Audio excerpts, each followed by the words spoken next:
You're listening to the Teach Better Talk podcast featuring expert educators eager to share progressive tactics to reach more students. Teach Better Talk is created by teachers and fueled by passion. Let's get started.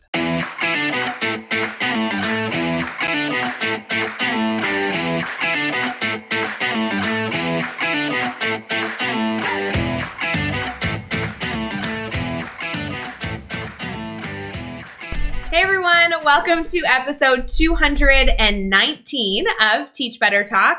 My name is Ray Heward, and as always, I'm with my gorgeous co-host, Mr. Jeff Garkas. How are you, Jeff? I'm feeling good now.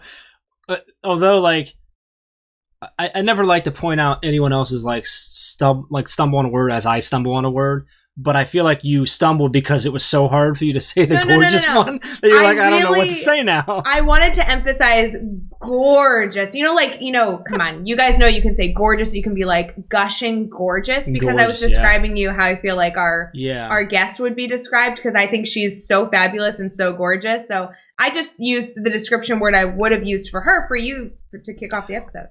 I'm glad that you kind of clarified that because I was really worried that you referring to me as not just gorgeous, but gorgeous would really just destroy your credibility with our listeners who know. That's true. That's not accurate. That's true. Well, we were talking about after the episode that I love this guest that we have. So Brittany will be the guest. We'll get to this episode in a second. But I was telling her, I was like, and your photos for her Instagram. I love following her on Instagram and her podcast. I'm like, girl, just tell me who's your photographer because I need it. I need somebody to take new headshots for me, and I'm really a fan of the whole vibe. And she was like, "Oh, it's my 8-year-old." Shut up. Which is hilarious. So we actually during the time between we did the interview and we came on to do the intro, Ray actually already hired him. He's already hired. I'm gonna pay him in Legos. Legos. Yep. I was laughing at the gorgeous thing doesn't make sense. We were talking about the conversation with her also started with us telling her she has a great podcast voice, right? She does. Is this creepy now? I told her she has a great podcast voice and I told her she was gorgeous. Oh my God. She's going to think I'm her stalker. It's a little creepy, but to be fair, you've usually very willingly and openly claimed to be a stalker. So it's cool. I tell people all the time you stalk them. So I do. I mean, of all the stalkers in the world, at least you're hey, I'm stalking you. Here's the deal. Here's the deal, guys. You know how there are people who can keep calm, cool, and collected, and then there's people who can't, and they're fans. I'm a fan, and I can't help it, so I'm just going to wear it loud and proud. I'm a fangirl, and I fangirl all the time, and I'm sorry that Brittany's one of them. What am I supposed to do? Just not notice how great she is in every area of her life? Whatever. Sorry, life. It's not happening. Whatever. Oh, I love it. Am I done embarrassing myself? No. I don't know. That's to be seen. We'll see. But we are going to talk about something else before we talk about Brittany again. So we'll get there again. You'll have plenty of opportunity to embarrass yourself again. I wanted to talk to you because so yesterday. So today's a Monday. We record on Mondays. Yesterday was one of our. You do this bi-weekly family check-in. Well, the team does it. I just so happen to be the victim of it. And I was gonna note on that. I was gonna say, well, the team does it, but you always do it. So I know the team's we'll do it, Ray, but pretty much you do it, which is how we run most of our team. It's just hey, the team's gonna do this thing, which means Ray's gonna do it. That's not no, but I don't know if some people have joined you, but I don't think anyone's ever let it. I think you've always done the bi-weekly check-in, right? Typically, as another source. Typically, yes. I kind of like it, guys. I know that this isn't what we're talking about, but it's a Sunday evening kind of setting the tone, and that's how we share it with the audience. Guys, join us Sunday night, set the tone for the week. For me, I'm selfishly just using it for that. So every time people are oh, Ray, can I do the bi-weekly check-in this week? I'm nope, I need it. It's very much more cozy up in another chair in Ray's living room with a cup of tea and talk about the week to come. But last night sort of a lot of stuff was going on and we were talking about a lot of questions of, is it wrong to do this? Is it wrong to do this way? Is it wrong that I'm here or wrong that I'm not there or wrong that I'm thinking this? And you obviously in the the bi-weekly, you were doing a lot of answering and talking through, but I was wondering if you can kind of hit on that for everyone listening who maybe wasn't in there, or maybe they were and they just get a little extra out of this. Is it wrong to? Because I really like the way you kind of think through that on why it's not. Yeah, it's interesting, Jeff, because the person who sparked that, it came up as an anonymous comment. And of course, then the person like voxed me 15 times after being like, Ray, I'm sorry, you're right. Like, thank you for talking through that. And I'm like, no, I love that this was brought up. And then like, you know, had that snowball effect of people joining in. But the initial comment that started that conversation was someone saying, is it wrong that I want students to turn in work on time? Is really what it came down to. And it was interesting because we you know, the biweekly family check-in is such a open Q&A, open format. Everyone just throws their questions in the comments and we just all discuss together. And I guess it really hit me last night when the phrasing of this question was, is it wrong that? And I think the struggle that I was having is that I'm getting so many educators, whether it's emails, direct messages, whether it be to the full team, just to me, just to you, Jeff, of educators saying this phrase of like, is it wrong? Is it wrong that I'm scared to go back to school? Is it wrong that I miss my students? Is it wrong that I want things turned in? Is it wrong that I'm not doing mastery learning? Is it wrong that I can only plan a week ahead versus a full unit? And I think my struggle is that, like, guys, please hear this. Nothing's wrong. Like, it's not wrong that you want to be at point C and you're only at point B. It's not wrong that you want something to change and it can't yet change, or it's not wrong that you want something that seems to be scary, or like wrong is not the right word, because the reality is like wherever you're at is wherever you should be. And it doesn't mean that you're not pursuing more. You know, we have this teach better mindset of like better today than you were yesterday, better tomorrow than you were today. It doesn't mean that you're not growing, but gosh, do we have to start giving ourselves, we've been talking about grace, and giving ourselves grace comes in the language that we're using as well. It's not wrong. You're not doing anything wrong that is best for your students and or guys, best for you. Jeff, I know it's silly, but like, you know, I talk about this with Adam Welcome all the time when we wrote the book, Teachers Deserve It. Yep. Teachers Deserve It was kind of like the second book to a popular book that Adam wrote with Todd Neslony called Kids Deserve It. It's very popular. And Adam talks about how like he wrote Kids Deserve It and it was a great book, but nothing is good for kids if it's not also good for the adults that are supporting kids. And so we wrote Teachers Deserve It. We really had this mindset of like, yes, kids deserve the world, but so do teachers. And kids don't deserve the world at the cost of teachers not being mentally safe and healthy. And I just really want, if you've ever this week, last week, next week, wherever you're at, if you ever sit back and say, oh man, is it wrong that at 4:00 I just need to go home and not answer my email? Like, oh gosh, like today, Jeff, before we start recording this podcast, is it wrong that I'm actually just going to sit on my couch for 10 minutes rather than opening up, you know, a responsibility that I should do? It's not wrong. You're not wrong. And I really want to make sure you hear that message, because we are going to continue to do our best. And if you ever think about an entire situation, kind of like the one that we were mentioning last night, the biweekly family check-in, is it wrong that you want kids to turn things in on time? It's not wrong, but let's now dive into what do you need from this situation and what is a battle not worth fighting? And that's kind of where we actually took the conversation. If you want to listen to that, I think we put it up as a bonus episode for the Teach Better Talk podcast. So go listen to that episode. Or we also actually, you can just find it on our YouTube channel at Teach Better Team. But it was a biweekly family check-in from the 18th of October. And it was probably like a 15 to 20 minute discussion we had on, you know, just because we want something, like that's great. Now let's break it apart and really evaluate what's the key components I care about here. What battle do I want to fight? And what are the battles within this that I don't want to choose to fight?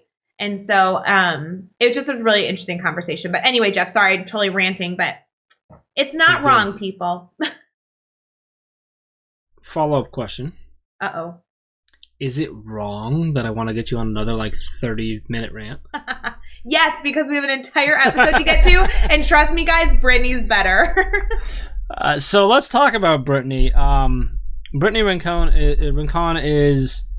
Let's see. I'm gonna see if I can remember everything she did. You won't because she's everything. So she's a fourth grade teacher, but she's also the fourth grade team lead. She's a curriculum coordinator. She's like 3 coaches things. She hosts a podcast. She does one-on-one coaching. She's a mom. This woman does so many things. It's incredible. She's also the mother of an all-star photographer. Just to make sure. Mother of our latest hire, the all-star photographer, which we neither one of us asked his name, so we don't. Oh, Lego boy. Lego boy. So there you go. Sorry for that, Brittany. No, so she's phenomenal. Just recently, her podcast is coming on to the Teach Better Podcast Network, so we're super excited. So this is a lot of fun to be able to flip the mic on one of the podcasts like that. Just a great episode. Super excited to get in. Anything you want us to focus on, Ray, other than the fact that she has an amazing podcast voice and she's awesome in every way, and her son is a fantastic photographer. And that I really want you guys to all follow her on social media. She's giving away a coaching hour, and I think that of all things that we've given away, like this is something that you should totally grab hold of and try and win. So make sure you pay attention to how to do that. I love it. Let's get into it. Episode 219 with Brittany Rincon. We'll be getting right back to this podcast episode, but really quick, I want to give a special shout out to any leaders in schools. If you are a district leader, a school building leader in any capacity, the Teach Better team has a weekly administrative mastermind, which actually welcomes in district leaders from around the world to come together and collaborate. There is no better time than right now to make sure that you are considering all factors and sharing resources with educators around the country and around the world. This is an amazing get-together that happens every single Tuesday. And if you have any sort of leadership role, consider this your invitation. You can get the private link to make sure that you're part of this weekly get-together over at teachbetter.com/mastermind. All right, leaders, we'll see you there, but let's get back to this episode.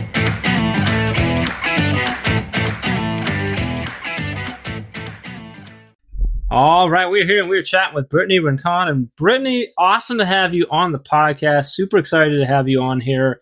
We got to connect a while back. Now you are, I don't know if it'll be officially on the site or not, but we're going to tell it to our network right now that you're officially going to be, you're on the Teach Better Podcast Network with your podcast. So this is super cool and really exciting to have you on the show here. Looking forward to diving in and learn more about you and your story. But before we get too far in, how are you feeling right now? I'm feeling good. I'm a little nervous because I usually am on the other end of this, so I'm excited. Well, Brittany, don't be nervous. We are going to have so much fun. I'm so confident you're going to be able to share so much insight because I'm a listener to your podcast. I know you always love to share tips and tricks with educators. So I think you're a natural at this, but I know it's a little weird when we flip the mic on you, but I think you'll be all right. Before we get too far into this, though, I do want to make sure that our listeners kind of get to know you a little bit. So I know Jeff gave you a little bit of an introduction, but we'd really love you to start with kind of like describing yourself. When someone asks you like what you do, how would you normally answer that? Yeah. So the first thing I always say is I am a fourth grade teacher first. I am still in the classroom, which I love. I love working with kids, but I'm also a fourth grade team leader. So I am in charge of our grade. And I'm also a curriculum coordinator. So I do a couple of different things at my school. I'm also a part of a couple of committees, and I co-lead a small section of our school's strategic plan where I'm creating like a list of norms for educational design, which is really cool. So even though my fourth grade, the fourth grade teacher hat is like my official title, there are a lot of other things that I'm involved with at my school that also makes me a teacher leader. And because of that, I really want to help other teachers kind of explore leadership without necessarily leaving the classroom. So I like to help teachers kind of think about what are some ways that they can explore this without an official title, kind of dip their toe, especially if kind of like going back to school and being an administrator is like not in the cards for them. So I think the better question would be, what don't you do? Well, you just kept listing them off there. Because you also have a podcast and you and you do a lot of coaching and stuff like that. Can you tell us a little bit about everything you have going on there with the Teacher Leader podcast and your one-on-one coaching and everything that you offer to folks there? Yeah. So I started the Teacher Leader podcast actually during COVID because I had just finished grad school and I loved teacher leadership. It was like what I was studying and doing, and I had all of this like drive and passion. And then once school was over, I was realizing that a lot of teachers have no idea that that teacher leadership exists outside of being an administrator. They hear the word leadership and they automatically assume educational leadership. And it's like, oh yeah, going back to school and becoming a principal. And I'm like, no. There's so many other things that you could do besides that, and getting involved and really figuring out like what works best for you. Because a lot of teachers that I talk to are leaders. They are doing this work day in and day out. But when I ask them about it, they're like, no, I'm not a leader, or I'm not a teacher leader. I'm just a classroom teacher. And I really wanted to talk to more teachers and really have them understand that no, they are a leader no matter what their title is. And here are all of the other ways that you can extend your impact and your reach outside of your classroom, whether it's online or whether it's in person, and really kind of, supporting these teachers and working with them one-on-one as well. So then is your coaching, it's all around that. It's helping them find the leader within them, the things that they're already doing that show that they are the leaders. Is that what you're working with one-on-one with individuals? Yes. So I have been talking to different teachers, and it's like, well, what is it that you would like to do? Or what is something that you're already doing well? And then I've been helping them kind of develop those things. I've also been helping teachers just like finding their voice and figuring out what kind of message that they want to share. And I've been helping a couple of teachers like start a podcast if that's what they want to do. Or I've been helping some teachers write emails to their principal asking them for more responsibilities. So it's definitely been an individualized approach, but I've really loved working with teachers and kind of helping them along that journey. That's super cool. Really important work. And we're actually going to give away someone who's listening a free one-on-one coaching call with you, but we're going to do that a little bit later. Make them listen for a little bit here. So I want to flip to this. One of my favorite questions is when we talk about failure and learning, what we can learn from our mistakes and from the challenges that we face. So can you share a story with us about a time that you've had a failure? Let us know what happened. How did you overcome that? And then what did you take away from that experience? Yeah. So when I first became a teacher leader, I took over the 4th grade, after our old leader retired. She retired. And it was one of our very first meetings that I had to run.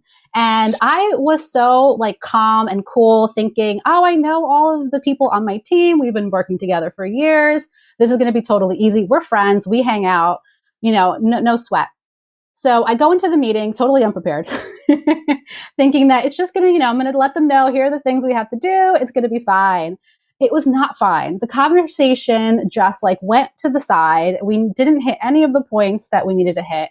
And I realized that even though I knew everyone, we were still in a coworker kind of situation. And I had a really hard time taking on that leader hat.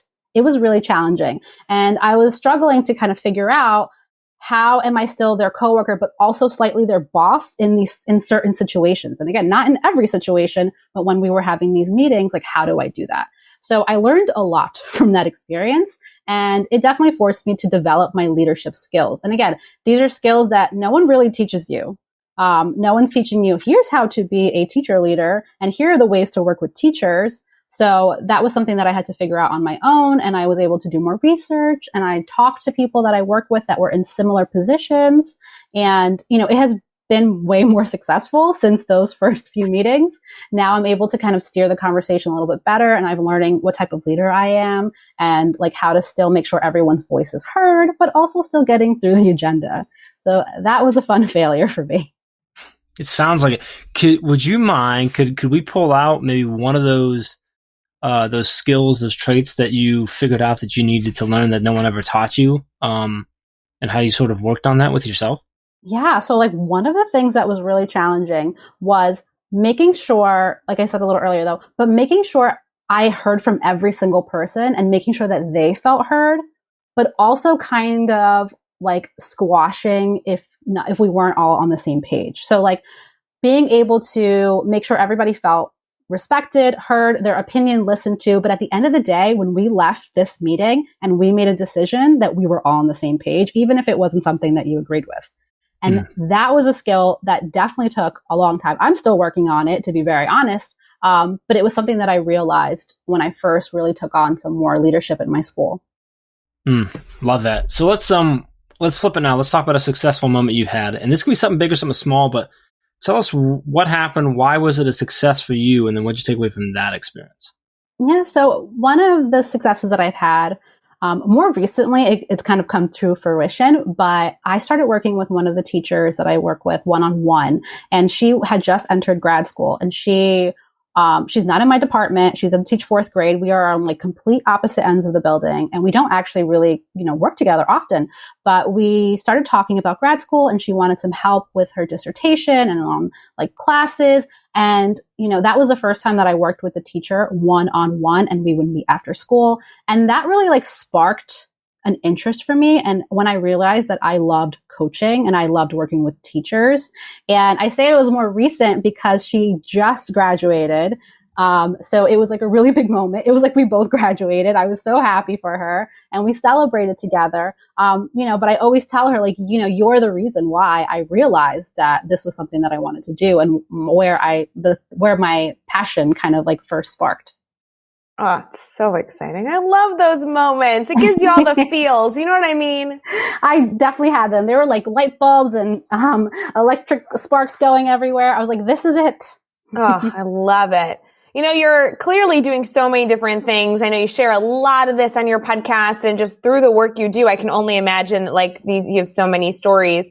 But, education is really challenging. And as people continue on in education, especially right now in 2020, and as we continue to just persevere with the students in our classroom, I really want to know, what keeps you excited about education? What's keeping you fueling your fire? Keeping you excited about everything you're doing?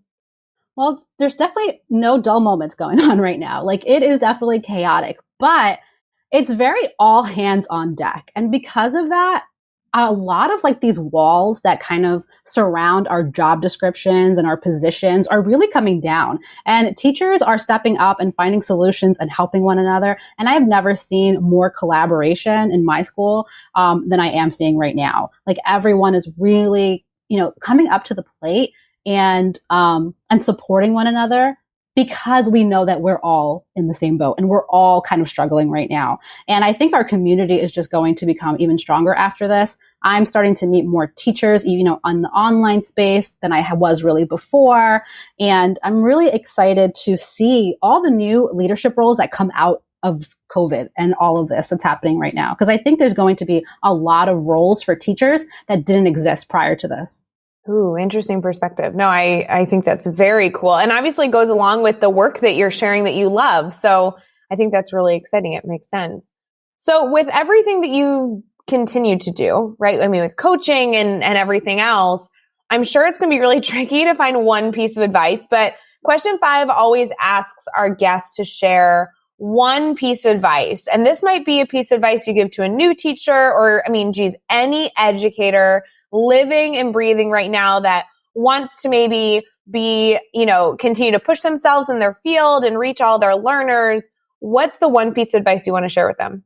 Definitely. So I think whenever we want to help another teacher, the first thing we want to do is reflect on our own practice. So one piece of advice that I have is just keep records or a journal of your journey, because, that those first year, 2, or even 3, definitely for me, were just such a blur. They went by so fast. The days were agonizing and long, but the years just went by quickly.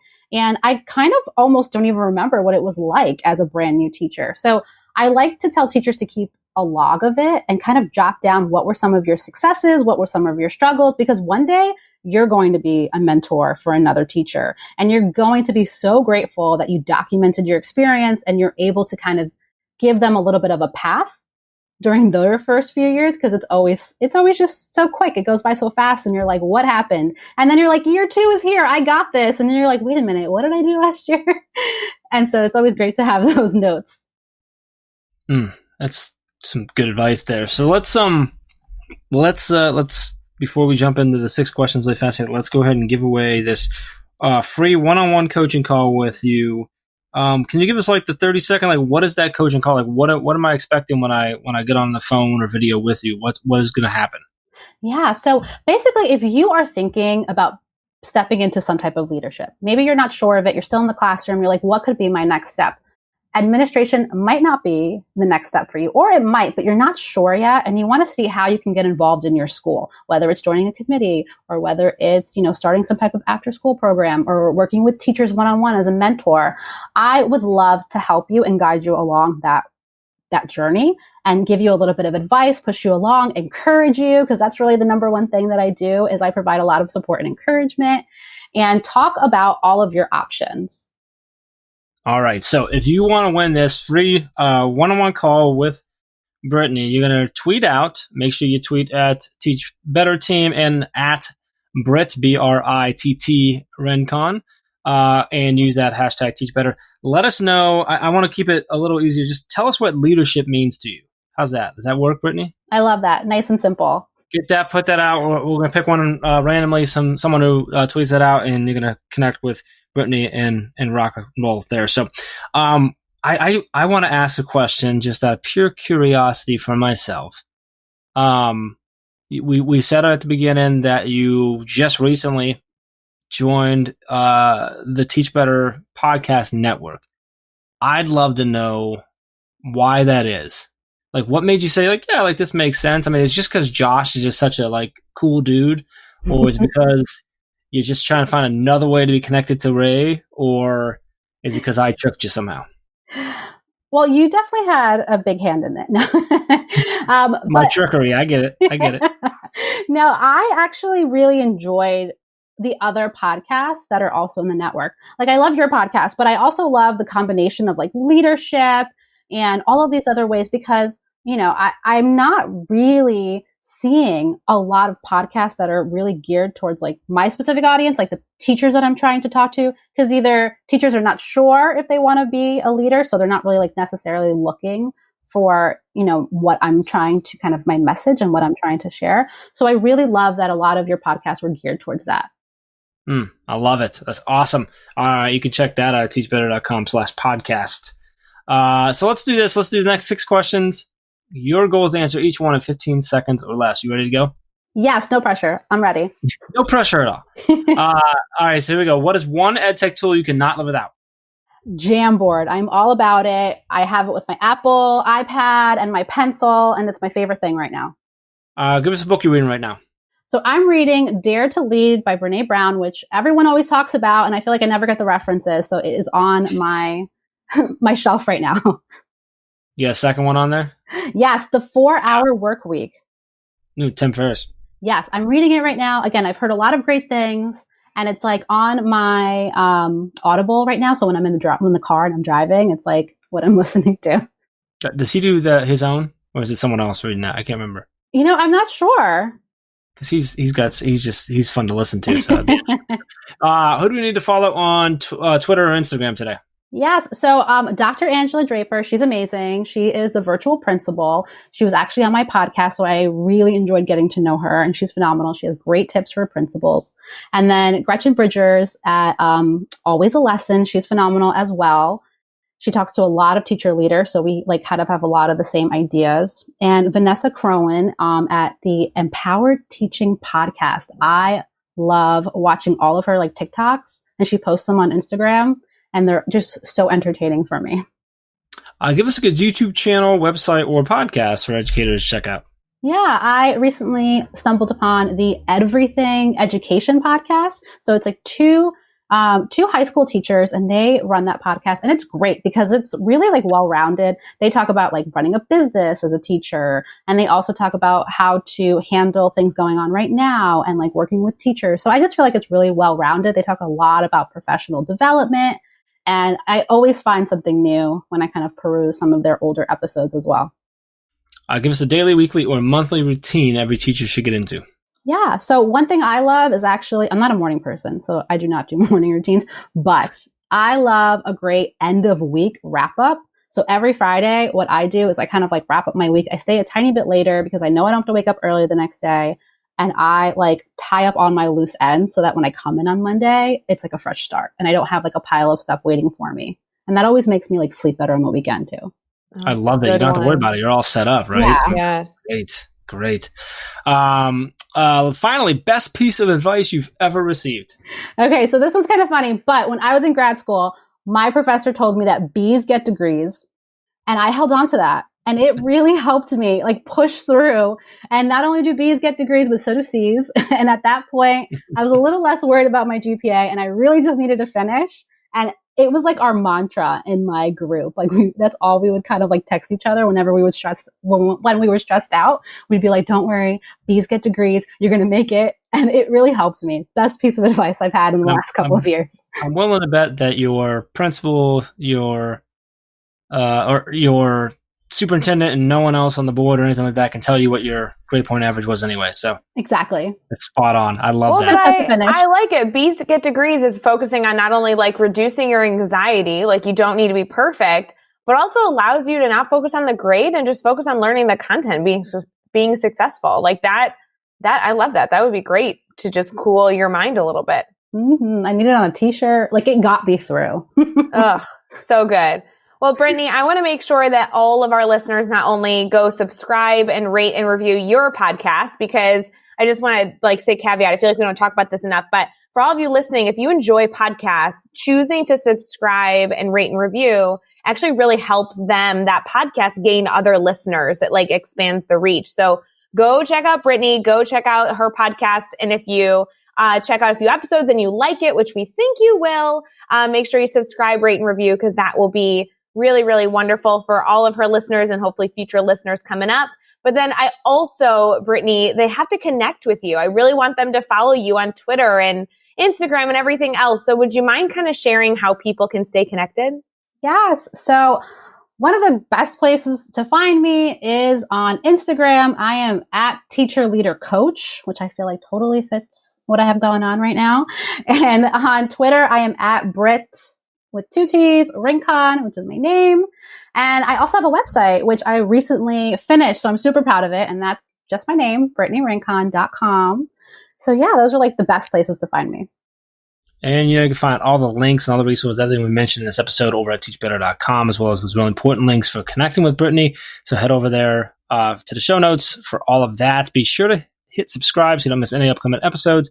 And if you can give us a rating and review, really appreciate that as well. And let's keep taking this one step further. Think of just 3 of your colleagues who need to hear these amazing stories and connect with these amazing educators and share this podcast with them. Brittany, this was awesome. So happy to have you on. So pumped to have you as part of the Teach Better family coming into the podcast network, and super excited to continue just learning and growing with you. Thanks for taking some time and hanging out with us. Thank you so much for having me. This was so much fun. All my nerves are gone. This was awesome. And until next time, let's get out there and let's teach better.